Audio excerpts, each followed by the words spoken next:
details this morning on a stabbing in the Waipio area. It happened around 10:50 p.m. on Uke'e Street. That is when HPD says a man got into an argument with a former coworker who allegedly stabbed him with a knife in the torso. The 33-year-old man was treated at the scene and refused to get transported to the hospital. The suspect, a 27-year-old woman, was arrested. She faces another charge. Kona native Newton Kaleo de Leon has been sentenced to nearly 5 years in federal prison for defrauding 48 investors to fund gambling sprees in Las Vegas. The 48-year-old pleaded guilty to stealing more than $1.2 million by running a fake flower business for several years. The feds say de Leon fabricated purchase orders and contracts while promising friends that he would share profits that never materialized. De Leon will also have to pay twice the amount he stole in restitution and fines. After 22 days of testimony, federal prosecutors in the Keith Kaneshiro bribery trial have rested their case.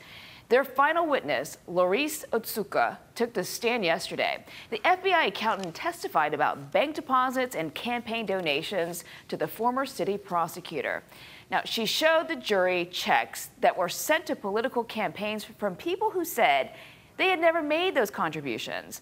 Kaneshiro is accused of taking bribes from employees of the engineering firm Mitsunaga & Associates, and in return, pursuing charges against a former employee who had a falling out with the bosses.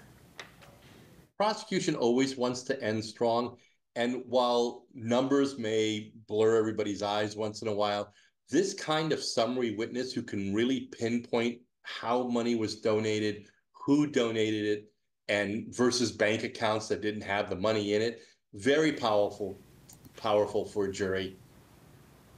In cross-examination, the defense said that Otsuka's spreadsheets were skewed to help the government and did not give the overall picture of campaign donations. They also pointed out a mistake in the data. Defense attorneys expect to rest their case early next week. This could produce some heavy rainfall, maybe some very gusty winds around some thunderstorms, maybe even some hail. And then on Sunday, still going to be a little wet, looks like, with some lingering moisture, especially for the east end of the state. And the moisture is going to stick around for the better part of next week as well. So we're in for a long run of wet weather. Again, the biggest threat is tomorrow and Saturday, actually tonight through Saturday. That's when thunderstorms could fire up with heavy rainfall, and that could lead to flooding. Still going to be damp and cloudy on Mother's Day, but the heavy rain should be done. This See It Now digital news brief is sponsored by Long's Drugs, bringing our heart to every moment of your health.